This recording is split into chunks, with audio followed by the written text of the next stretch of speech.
I am Jimbo Paris, and you are listening to The Jimbo Paris Show.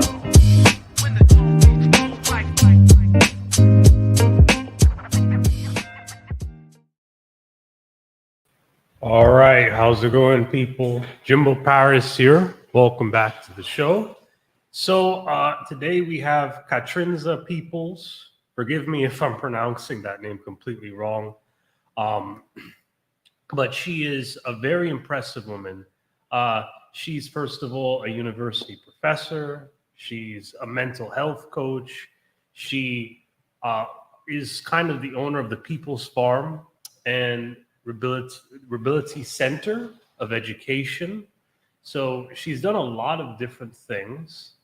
And she's focused a lot on organizing life-transforming groups. And she's also a certified online therapy director. So she has a lot on her belt, and I definitely want to learn more about her. So let's see what she has to say. Hey, how are you? How are you? Did I pronounce your name properly? It's Katarzyna. I know it's hard. It's Polish for Catherine, but I just go by Kat. I am so sorry. I should have asked you before this show. Oh my goodness. Okay. So you're fine. You're not alone. So, Dr. Kat, can you tell me a bit about yourself, who you are, what you're about, what your message is? Yeah, absolutely. So I have been working with individuals to help them kind of get out of their destructive patterns. I've been working for 23 years. I started in addictions. I've still been working with addictions, all kinds of, from behavioral to chemical addictions. And then everything in between. I do a lot of couples work as well, and getting into out of toxic relationships into good relationships. But what I do is sort of unique. So I help people because I'm a researcher also by trade. I have the ability to trace people's patterns pretty accurately in terms of like what's going on now when people have destructive patterns, or when people are doing things that aren't working for them, why they do what they do. And usually like within like 5 to 10 minutes of speaking with someone in terms of like their problematic area, I'm able to kind of in my mind trace back generally what their childhood or past has looked like, kind of like where the sticking points have been. Because what we do now, if we haven't worked through those things, is exactly parallel to the things that we developed in the past. Those things, those patterns that we've created in order to adapt to the environments that we were in. And so what I do is help people create new patterns. So the things that are no longer working for them in terms of relationships, addictions, work, anything else, and getting out of those in order to be productive, get into relationships they want, and get out of like that vicious cycle that it feels like I continue to do exactly what I've been doing and it's not working anymore. Okay, that's interesting. So can you kind of talk about, can you kind of give an example of what an old pattern is that may not be so good, and a new pattern that you might instill in someone or change? Yeah. So they're all different, but I'll give an example of like, say an easy one is like relationships, right? So if the issue is like, I tend to just, like whenever conflict comes up, I'm out, I either leave or I ghost somebody, or I'm not good with conflict. Essentially, like I'm avoiding that. And then things don't get addressed. And so what happens in life is if you don't learn a lesson, it just keeps coming and coming and coming until you learn that lesson, right? So we all know that. And so like that example alone is indicative of I have created a situation where I cope with conflict where it was safe for me to escape. So one simple example, perhaps, and there's many, maybe when I was young, I continually went to my room whenever my parents were fighting because it was so toxic. And I just went to my room to retreat, and that felt safe for me. And so what happens is the brain will take that on and say, this is good. This is working, because it was something that people, kids do out of survival. But what happens is the brain continues to say, this is safe, this is good, this keeps you alive. And into adulthood, whenever there's any sort of conflict or whatever triggers, whatever conflict, it triggers that old feeling of this is unsafe for me. And that's why it feels exceptionally uncomfortable. And what I do is what I've always done in the past that has worked. And so I retreat to my room, right? Metaphorically. So I escape from that situation. And so what I help people do is trace those things back on a feelings level in terms of, yes, this has felt exactly like that. What I do now, this has felt exactly like that back then, because it's not enough just to know. It's not enough to be like, I have abandonment issues and that's why I, have crappy relationships. You can't know it on a cognitive level. You have to feel it and understand it. And it's a tether, is what I like to call it. It's actually a tether that keeps you back doing the same things. And once you're able to understand it and trace it back on a feelings level, you can reprogram your subconscious, which is what the subconscious deals in, is feelings. It doesn't get reprogrammed through thoughts alone, it's feelings. And that's what drives you. And then you can start to make new patterns. Wow. So you reprogram the subconscious through feelings. Okay. Exactly. I definitely want to get into how a bit later, but what I find interesting too is this idea of the tether. Is this tether something that you would consider the idea of a self-fulfilling prophecy? Absolutely. Yeah, that's exactly what it is, in many senses. So there's, when you don't know why you do what you do, you act on feeling. Okay. And so what happens in this present moment, so going back to this example of like, there's this conflict and I run away, is like, there's a conflict and I run away. Sorry, I'm just gonna be plugging in. And I run away from whatever's uncomfortable. So that's the tether, right? And so what happens is, sorry, I lost my train of thought. I'm trying to plug in here, so I Take don't your lose you. time. You're fine. You're fine. So what happens is if I don't know why I do what I do, I continue to do what I've always done to keep myself safe, because your brain that's what it's designed to do. It's like a survival system, right?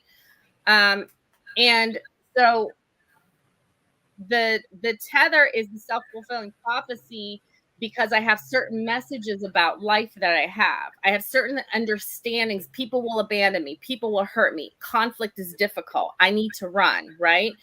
And so what happens is yes, you do run, but also because of the messages that you carry in terms of what you've gotten throughout childhood and growing up about who people are, right? People will hurt me if I engage with them in conflict, and so I'm going to run away. And so what happens with the self-fulfilling prophecy is a other piece of that is, I will react to people in a certain way, or I will engage with people in a certain way, because I expect certain things from them. I expect that they will hurt me, in essence, right, in one way or another, or abandon me or whatever. And so what happens is I end up having these negative thoughts that I carry, and people respond to that.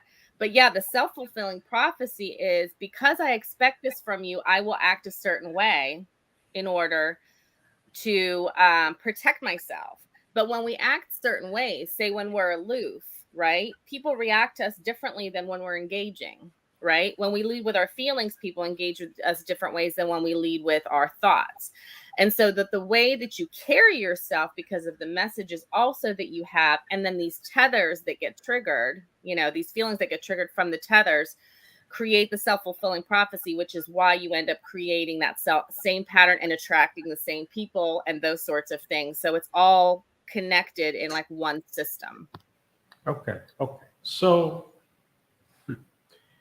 I think the next question I have is, okay, we have these self-fulfilling prophecies, we have these old patterns, but then we have the new patterns too. How do we fix these issues? And I think this is when we start getting into Dr. Kat and her expertise, if you will. Yeah. So that's always the question, right? So it's like, it's not enough just to know, but there's first of all, there's power in knowing. So that's actually the first step, is, like I said, reprogram the subconscious. You have to deal it on the feelings level. So when you're back to the example of running away, what you need to do is trace it back. It's like, when have I felt like this before? Okay. When have I felt like this before? And being able to trace that. And then once you're able to trace that and ground it in a feeling, your subconscious gets a message that, oh, yes, this is linked to this. And you're able to actually hold that cognitively. Okay. You're able to actually have control now over the feeling. That doesn't mean the feeling goes away necessarily, but it doesn't feel out of control because now you know that it's an old feeling. Okay, so you know that, oh, I'm being triggered in this present moment. This person is not actually making me feel this certain way. And that's a lot of our present adult lives, is we are triggered rather than actually reacting to our current present situation. And then we react to the old feeling by pushing it down. And how do we do that? We do that through doing what we've always done, retreating to our room or whatever it is. Insert destructive pattern here, right? You know, lashing out, blaming, or whatever. And so how you change that is, once, first of all, is tracing it. And then second of all is then you can cognitively hold it. So what happens is you actually create a space when you, from between you get triggered to the reaction, you actually create a space, a cognitive space where you can do something different. You're allowing yourself now to do something different because you're able to understand it and hold it cognitively, kind of like putting it on a shelf where it belongs. And now knowing like, oh, wait a minute, I'm not reacting to, this person isn't actually creating this feeling within me. And so it's within that second that you have realized that, but the work that you've done before, that you can do something different. And it doesn't have to necessarily be the right thing. It can just be something different so that you can start to break that pattern. And then once you start to break that pattern, what happens is you end up getting new consequences, right? People start reacting to you differently than they have before. And the more that you continue to do that, and you end up finding out people can emotionally hold me, people are okay and safe, you know, people can love me, is it starts to filter into your limbic system and starts to filter into that default system that you've created with your subconscious of keeping you alive, doing what you've always done. And then it starts to be more and more natural to be able to open up to others, to be able to be vulnerable to others, or whatever it is that you're avoiding, you know. And so it's through the programming also of getting different consequences and then getting new information that you're also incorporating that, I like to call it like that default system, where you've done what you've always done, that you're actually able to change it. And then eventually, first it'll work against you. It's like, oh wait, this is uncomfortable. But eventually, as you continue to get new consequences and start to say, and your brain starts to make the assertion that you're safe, you create a new default system. You create a new personality. And that's how you start and continue to change, is by first understanding that tether, creating that space, and then doing new behaviors, getting new information. And then all of a sudden your personality starts changing then from what it's always been. It's not as guarded. You're not escaping. You're not doing those things that don't work for you anymore. Okay. Yeah, that's all very interesting, and it kind of explains the internet quite a bit. People tend to just react to things almost instantly, and it's good to know that a lot of this it has nothing to do usually with the content, but it has a lot more to do with the people. And you know, I think this is a big issue you're definitely addressing. And well, what is the bigger meaning to all of this? You know, is the universe trying to teach you something? Is there something that is moving you to sort of go out and help people like this? Because getting a PhD, doing all of this is a lot of work. There must be some deeper reason for this. Well, for myself, it's funny, like the journey that I started on is when I started as in my bachelor's. Most people, and this is not that this was not my case, but this was not primarily where I started from, is most people in my profession come from a place of like, I want to help people, you know, and it's usually, not always, but a lot of oftentimes because they've had past hurt in some way, whether that's personally or, you know, within their family that has touched them, that they want to help people. And that was an element of it. But actually, the primary piece was when I got into psychology in, you know, what was it? In my early 20s, when I started the bachelor's degree, is I was interested like why people do what they do. Yeah, I was just like kind of interested in like the like what is it like why do people I was interested in people. And I really, really enjoyed social psychology, which is like how we kind of bounce off one another, like how we react within groups, how we react, those sorts of things. So that kind of started me in that process of just like this is interesting. And then as I got through to, the PhD level, became a qualitative researcher and, interviewed a lot of people. And I still work with students now in terms of, interviewing people and gathering data and really like just understanding whatever phenomenon is at hand, whatever research study we're doing. But that's essentially what I do with the tether work is as people tell their stories, I'm kind of putting the data together in my mind of like, oh, this belongs here, this belongs here. It's hard to see like from a subjective point.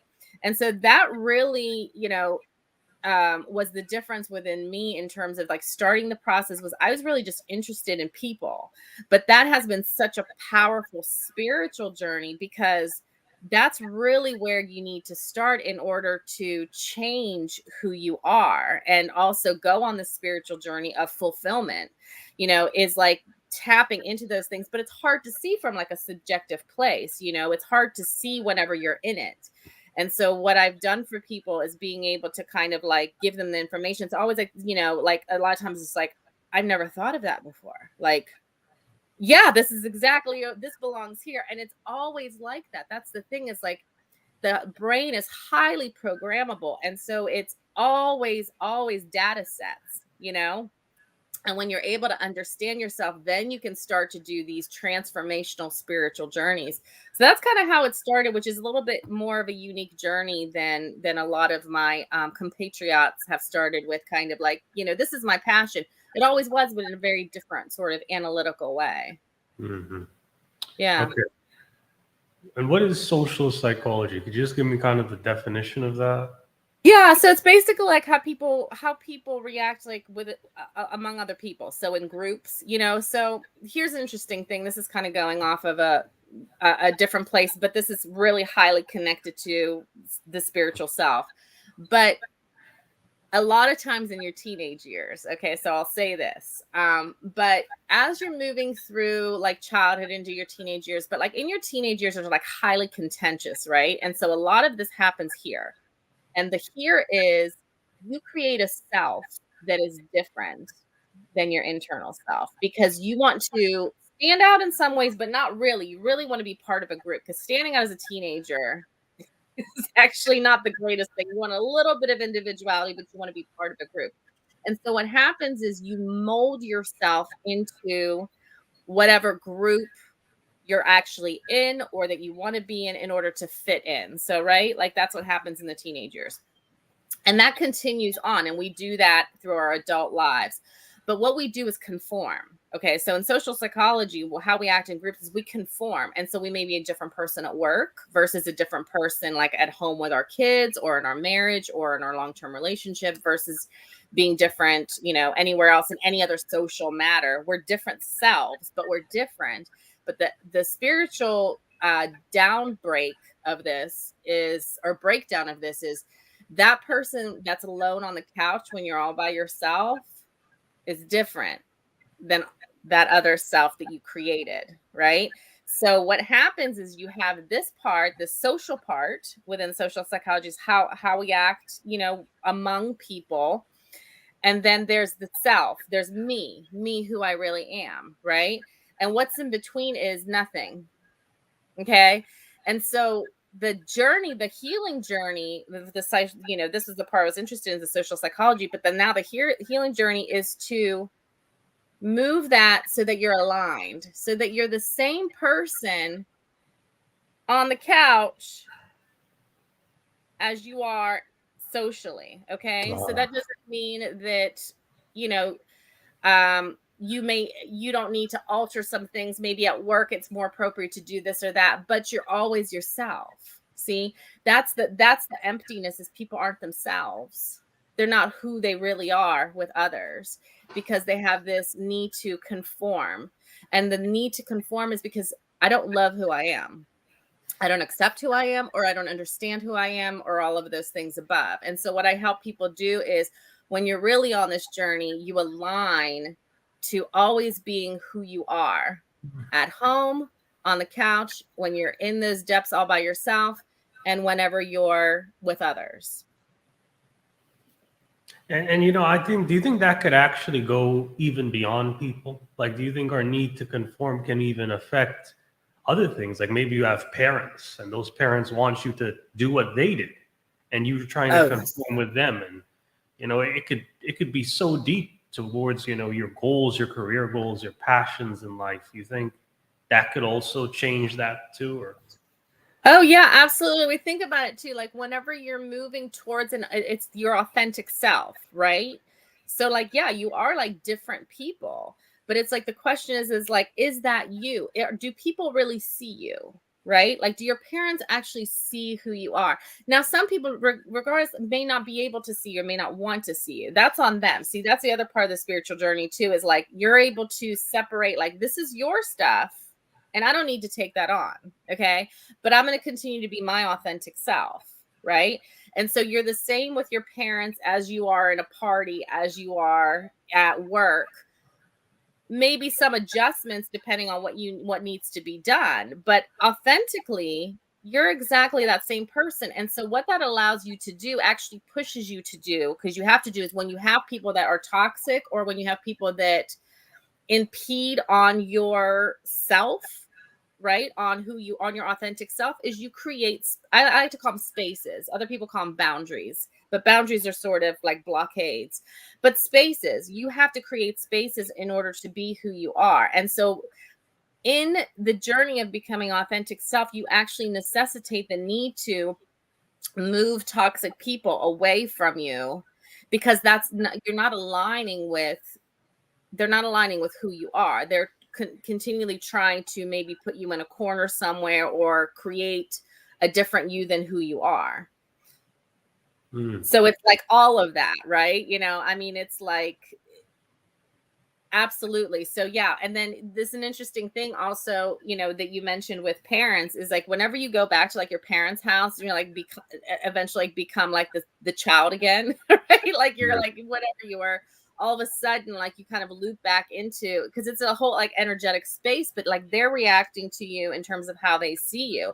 And so that's also the growth process too, with like your parents, family members, or whatever, is like the journey of them getting to know you, your authentic you, instead of staying like in those stagnant areas that feel very like emotionally draining, or empty, right? Like you're not, because you're not really engaging, you're not engaging on like that true authentic feelings level of people, allowing people to actually see you, you know, like, yeah, I see you, you know. What is that on there's that the movie that just came out with the blue people. What is that movie?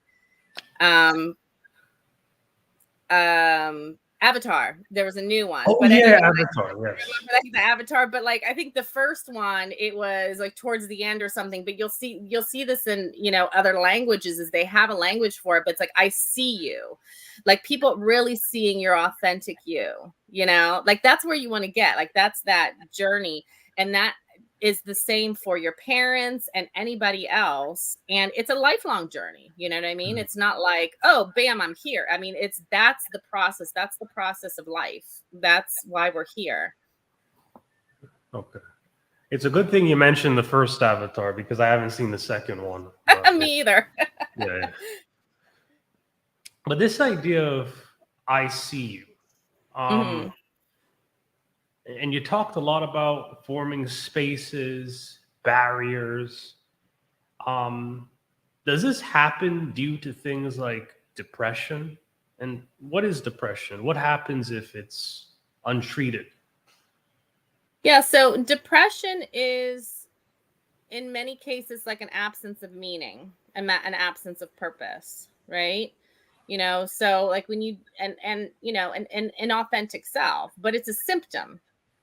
It's a symptom of empty space in your life, you know? And so like you know, yeah, you can create unhealthy barriers, right? You can cut people off. Those, you know, there's so like life's always a balance, right? It's like nothing's good or bad in itself. And what I mean by that is like barriers, like we talk about barriers or boundaries. There's good boundaries, spaces, And there's also bad boundaries, like cutting people out. So yeah, if you're isolating yourself within the depths of like depression, that's severely unbalanced. But that's a moving away from, I don't want to deal with this, whatever that is, the absence of like that, but it's an absence of meaning in your life.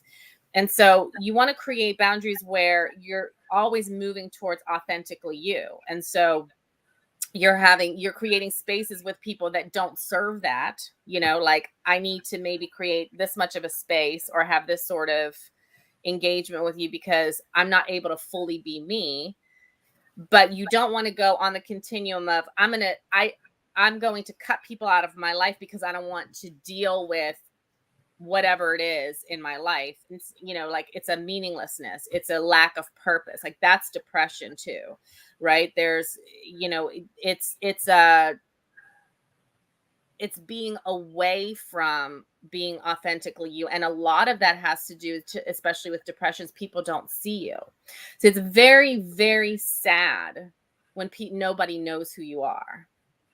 And a lot of people have that experience, probably more people than not, which is going back to your back to your point about the internet and all of that. And also, tying back with like social media has made it worse, right? I mean, it is a very empty place. You can have 1 million friends and be the loneliest person on the planet, right? So Forgive me if I keep on asking about social media. I'm always interested in that. But yeah. you think this idea of people making anonymous accounts, such as, on Twitter, Reddit, all these things, are these sort of ways depressed people or people in general make these masks, if you will, or these inauthentic selves? Do you think that's an outward expression of that now? And you think the internet's enabling that? Oh, absolutely. Absolutely. It's like the internet's like a whole new and social media, within the internet. It's like a whole new platform for like destruction, right? So like even like on social media when people just like kind of get into fights with one another, over like, just like the anger, there's maybe something somebody posts and then people start getting into like big heated arguments and saying awful things to each other. It's like the road rage of the millennium, right? Like before it was, I have unchanneled anger. And so like if I'm driving, like, you'll have people like really like going off on each other, but that happens like on social media all the time. So yeah, there's that. It's like a channel. It's like a channel for anger that you're not dealing with, like resentment, sadness, depression. And so it like kind of gets filtered onto there. And then also going back to like the masks, right? Like creating fake accounts, but even like creating your own account and putting, most of us put pleasurable things on there because maybe we don't want people to know what's going on, and that may be appropriate, but a lot of it is like, you're putting stuff on that, whether it's intentional to have people see you a certain way or that it just happens because you're, just posting like pretty good stuff, but no one sees who you are. And so it's like a very empty place. And then people perpetuate that by creating more of this like persona that they have. And in many ways, it creates like a dopamine hit, right? It creates like, people see you in a certain way, but then the consequence of that is that it's very empty because it's not who you are, right? So you're essentially like, interacting with no one. I mean, it's, like you're interacting with nobody. It's an inauthentic exchange. And, that actually even happens with text as well with people we know, because you're not able to get the context of things, or, if they're in the shower and then you're getting anxiety because they haven't texted back, like a lot of those things happen. But it's a very empty, like, it's not the way that we should communicate. That's not the way, because people connect only through feelings. See, that's the thing. That's what social media doesn't have. We don't connect cognitively like we do. You know what I mean? Like we talk about interesting things, but how people really like connect, like I feel really close, is by sharing their emotional stories, by connecting, by seeing each other. And you're not able to do that most of the time. I know there's instances, but on social media and on text, you can't do that. And most people don't know how to do that. And so it's on that feelings level, really, like where these transformations happen. And that's it, and it's incredibly scary for a lot of people because they haven't worked through these tethers. And so there's an expectation that they're going to be hurt, right? And a lot of times they may be, because of this self-fulfilling prophecy that we talked about as well, because they have certain messages. So yeah, it's like social media is definitely like a new platform for all kinds of destructive patterns that we haven't dealt with. It definitely like highlights and perpetuates these things even more, and creates addictions, you know, and creates addictions and enhances addictions as well. Because addiction is like a failed attempt at spiritual fulfillment, you know, that's what the addictions are. So it's like, I want this now, so I'm going to get my dopamine. I feel good, and then I feel bad, you know. But the spiritual journey, when you're actually going on it and you're moving towards like, this is yours over here and this is me, this is my authentic self, it's a real high, you know. It's an amazing journey, but it's a long journey. And so what people try to do is try to get that hit through addictions, and so it's a failed attempt at that, because it always inevitably ends in shame, guilt, disappointment. Where the spiritual journey, that's more long term, it's as you continue to move up in those vibrations, you know, on those higher levels of authenticity, you are naturally high. You are naturally, because you're, and it all happens on this like connection feelings level. So it's a whole, you know, this is the life process, you know, is connection with one another. And I'm just curious too, when we talk about depression, I think I asked you about how it kind of affects, you know, how people may operate on the internet. But when it comes to that, how can it impact mental illnesses and disorders? And are there any kind of mental illnesses or disorders? Again, you're a PhD, you may know this, but that can be kind of connected to depression.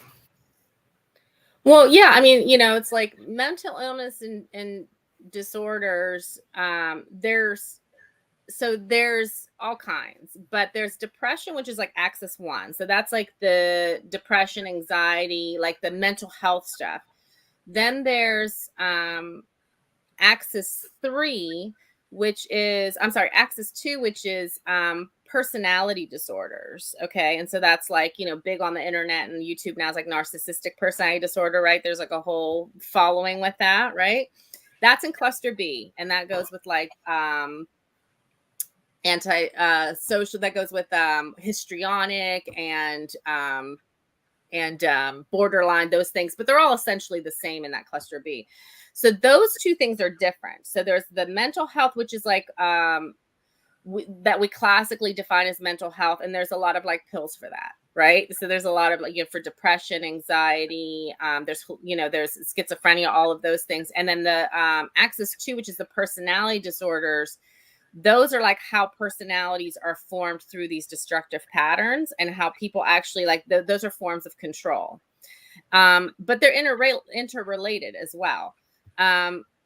So with depression and all of that, though, as you're moving through the healing journey, is that when you create meaning in your life, okay, that depression is no longer a symptom of that. Okay. So like, that's the thing too, is like, we are trained and programmed to think that they are these purely like chemical things, like you just have depression, but that's not true. You can actually trace everybody's patterns of depression. When are you depressed? What does it look like when you're depressed? What are you doing? What's happening in your life? And they will always be patterns of similar behavior. And whenever you're able to understand those and then do things that are counterintuitive of, you know, from those destructions in the other direction, you're actually able to alleviate the depression. And like I said, all of that's linked to like purpose and meaning and authenticity.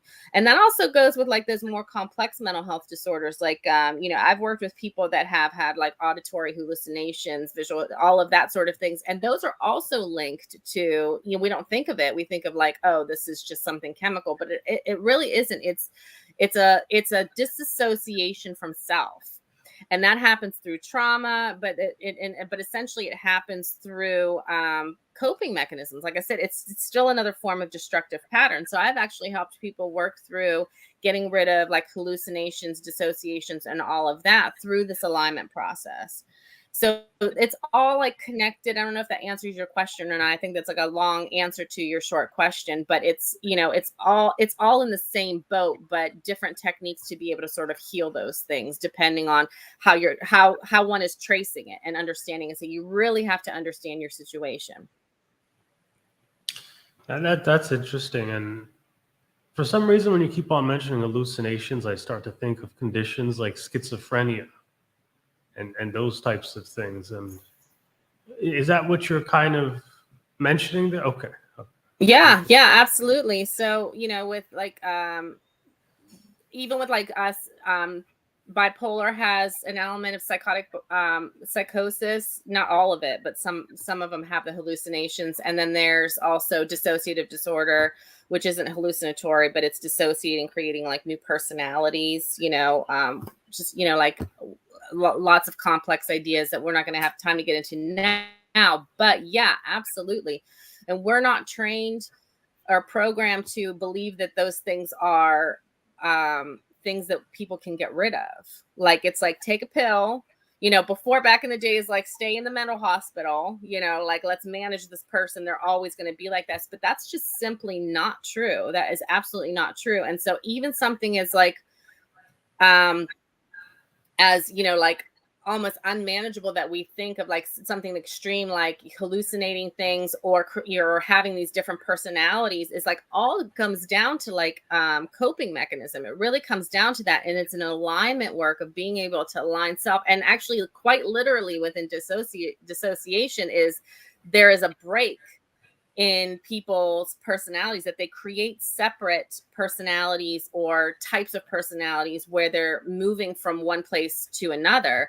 And so it's a matter of it's alignment work. It's the same process. It just is different in terms of the details. But that's actually something that, you know, people can you know, can people engage with a little bit more, is like addiction. Addiction is a dissociation, right? You know, if I'm drinking or if I'm doing drugs or if I'm engaging in a behavior that's destructive, I dissociate with who I am. And so what happens with an addiction, same thing as with dissociative disorder of personalities, is like, this is too hard over here, so I'm going to go over here and manage over here. And then whenever this becomes unmanageable, then I'm going to hop over here. So it's a dissociation of creating actually different selves, right? Like, you're different as, you know, like with your drug buddies than you are with your family or whatever. Or like you're, you know, you're in actually like a different person. So it's like I said, it's the same process, but a lot of people can compare their process to like addictions, you know, whether it's behavioral or whatever. It doesn't have to be anything extreme. But it, like, you create separate spaces for yourself, and it's an inauthentic place, and none of those spaces are authentically you. And so it's a matter of aligning all of that together. And a lot of that is also like doing shadow work in terms of accepting and understanding like those dark parts of yourself that you find maybe reprehensible at this point, which you're always running away from, but incorporating all of that and being aligned and then moving forward in an authentic way. So yeah, it can be as, you know, relatable as like, you know, drinking too much, to hearing voices or actually having different personalities that you're switching off of. It's the process is the same in whole, but the details are quite different in terms of healing those and aligning. But the goal is meaning making and alignment, always to be able to be a whole self, because we're all born whole. There's nothing wrong with anybody, you know. We think there's stuff wrong with us, like, oh, you know, something wrong. There's nothing wrong with you, you know. It's just going on the journey to become whole again when you were born. It's a lot more wisdom, hopefully. Okay. Can you tell us a bit more about your business and work?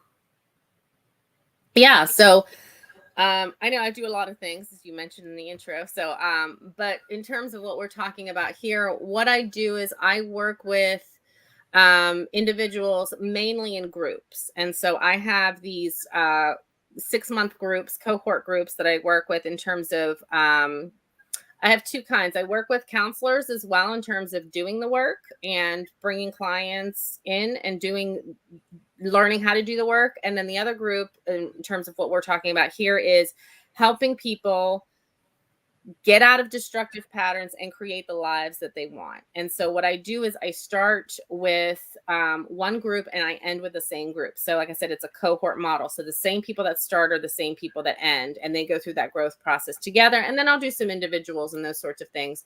But everything that we've talked about here is I'll help people trace those destructive patterns. We'll go look at those tethers. We'll do alignment work in terms of who do you want to be? What is the life that you want to have? Because at the end of the journey, and these are all 6-month groups, at the end of the journey, people do not align with that old self anymore. And so even if they're healing still some tethers, they're able to do those things and continue to do those things, but they're not aligning with that old self anymore. So they don't really have the desires that they started with. They don't have those destructive patterns that they started with. They're moving beyond. And so that's how I work with people. And the reason the group is so powerful is because not only are you able to see other people's journey, but you're also able to relate to them. And also, like, within that relational piece, that social psychology piece of like how we relate, like through feelings, is like the power of that group to be able to do that, to be able to like really have other people see you, and that happens more so in the group dynamic of, people that struggle within the same patterns or similar patterns. And they're able to do that work together. It's just such a powerful process. So that's the work that I do in terms of like clients that want to do destructive pattern work, and also working with counselors to be able to help them do that. And by 6 months, it's usually, like I said, like a 6-month process, which is really great too, because people think like, well, it took me 20 years to get here. It took me 40 years to get here. It's going to take me 40 years to get out. It's going to take me, 20 years to get out. And that's just not true. The brain is so highly programmable that if you have a really, skilled clinician that can help you in that process, you can program it reprogram it in a short amount of time and be able to completely change your life, in much less time than you think. That's a lot of the work that we do too, is in terms of like neuroplasticity and all of that. Like, how does the brain work? So in terms of like addictions, yeah, the old model, well, the model that we still have of addictions, like once an addict, always an addict. Everyone's heard that, right? But it's not the way the brain works. The brain doesn't work like that. The brain's highly programmable. So you are not an addict. However, if because you are firing and refiring a lot of the same neural pathways or similar ones whenever you create an addiction, if you go back to that behavior, it won't take you as long to get to that end state that you were at than before, because your brain remembers everything. But the thing is that when you no longer align and we can take away that desire for that chemical or behavior, which is what happens in the alignment work and the reprogramming work, you can't identify as an addict anymore.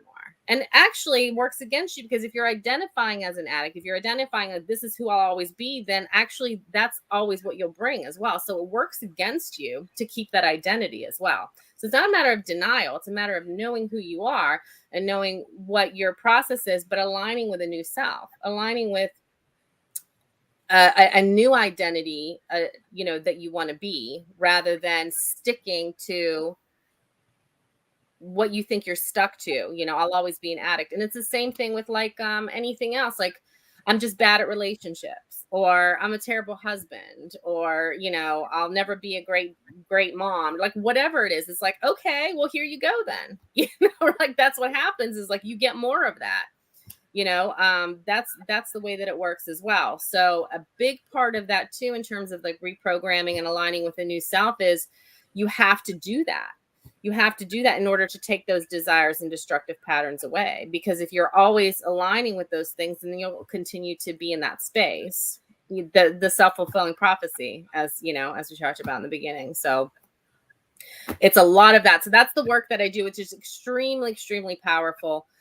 I have, and I'm always writing things. It's like a blog, on my email list that comes out once a week, in terms of like neuroplasticity work, and like I do a lot of like quantum physics stuff, and then I do a lot of philosophy stuff and psychology things, things to read about, steps to take in order to like start on these journeys as well. And people can just hop on my blog, and I also have like a guidebook that's free in terms of starting that process of starting to understand what your destructive patterns are. So if you go on my website, drcatpeoples.com, there's like a free guidebook. People can sign up for that and just kind of get that process started of like, I wonder what my destructive patterns are. Like, how do I identify them, and starting that, like that tether work. And then, you can kind of get all of my other information and be on the email with that. Yeah, there I am. So it's the second option. So right after home, you can get that free guidebook. And this is an interesting thing. Can you kind of show us a bit of your website and kind of explain a bit how you ask for feedback from your clients that you coach? Oh, yeah, absolutely. So the website is, like when people want to start working with me. And like I said, I only work with groups now. So I still have some individual clients here and there, but mainly this is really the powerful work is within groups, and then doing some of the individual work here. And so the free guidebook takes you like starting that process, and then you'll get on my email list and like kind of getting that information. And I'm in like pretty high contact with my email community. So anytime people respond back or have a question or anything, they can get me all the time. So I'm very active on my email. And then in terms of feedback, I get feedback from my groups every month in terms of like how it's going, what needs to be, what they feel needs to be changed, what's working for them. And then also like within just working, we do like a lot of feedback and change a lot of things that need to be done. So there's a lot of that goes on. And then people can, like I said, people can work with me individually, but usually, like I said, the individuals in the group work now is like mainly what I do. And then I will be posting also, I have like a bunch of like reviews that I haven't posted on my website in terms of like people's experiences. But I would say, just to highlight for you in terms of working with me, I think the biggest feedback I get is that, people are pretty like blown away in terms of realizing the things that they do, they didn't even realize that they did. And then how incredibly healing that is to be able to like change those things. And the short amount of time that it takes, in terms of like your lifespan, right? Or however long it took to get here, it does not have to take that long to get out of it. And that's the thing too, like with, if you're not with someone that's, pretty skilled at it, like you can spend like 5-10 years in therapy, just kind of like spinning your wheels, in terms of that. And you don't have to spend all of that time. Like it's not necessary. It's great to get like it's great to get tweaks. So like I said, when I work with individuals, most of the people that I work with is people I've worked with in the past, and it's like a year from now. They're like, hey, Dr. Peoples, can you see me for a session, and we'll kind of do like a tune-up, in terms of like, I'm doing great, this, and that. And that's really, in like 23 years, I always have like people coming back, just doing like an individual session here or there, just to kind of get them back on track, or like doing some new realizations and all of that. But if you're starting the journey, like the power of the group and doing that like intensive work, which is quite pleasant. Actually, a lot of it's quite pleasant in terms of like, it's not doom and gloom. It's a lot of like really great spiritual growth and just amazing, powerful work. That's really your sweet spot. That's where you want to be in terms of like getting that activated and getting where you want to be in 6 months, and continuing that journey. Like, so that's the work I do. And what advice would you give to anyone?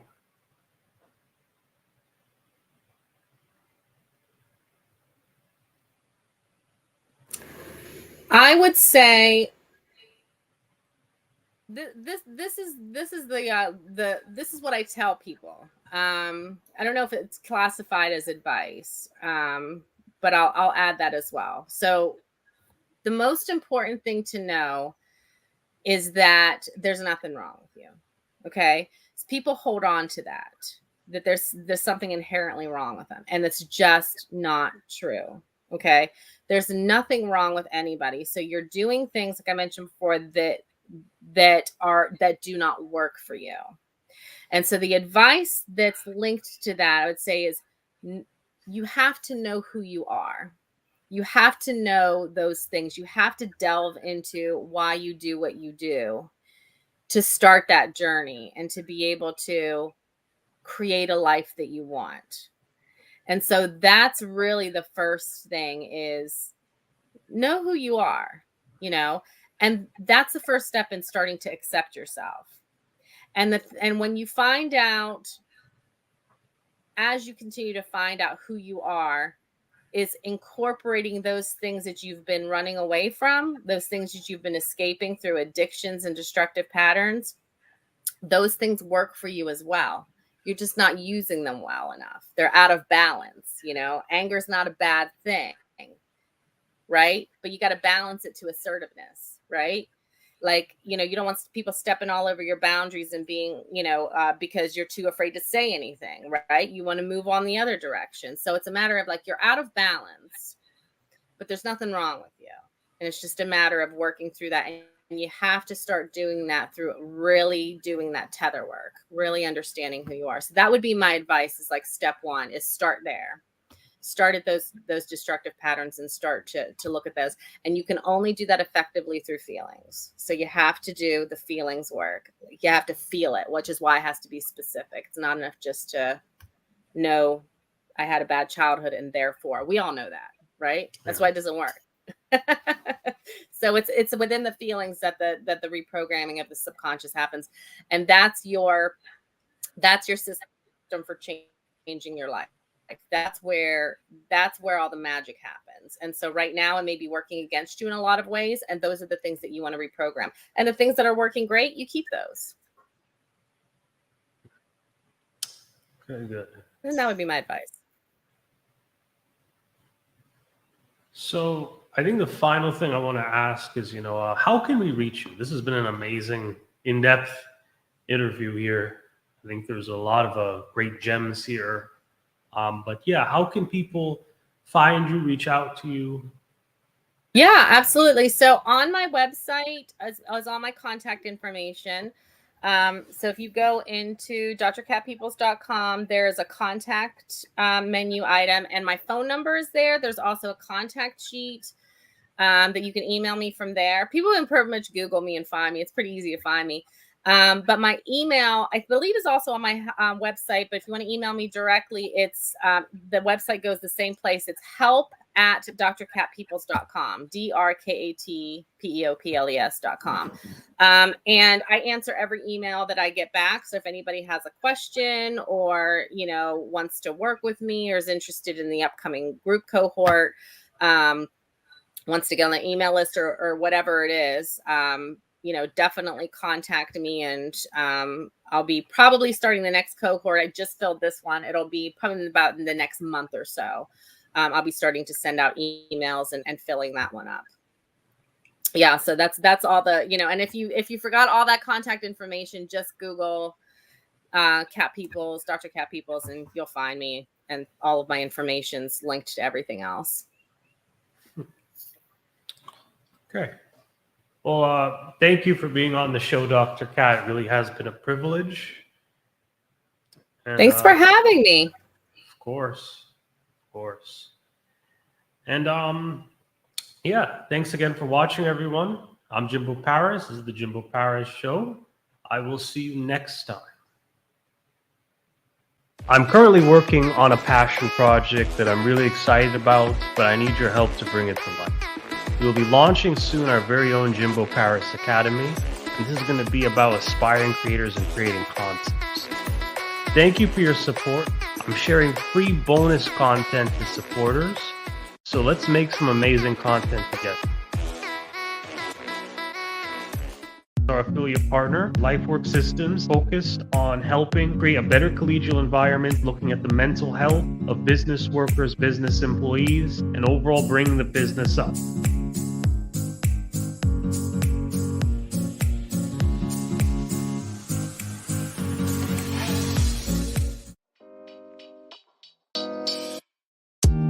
Thank you for listening to the Jimbo Paris Show.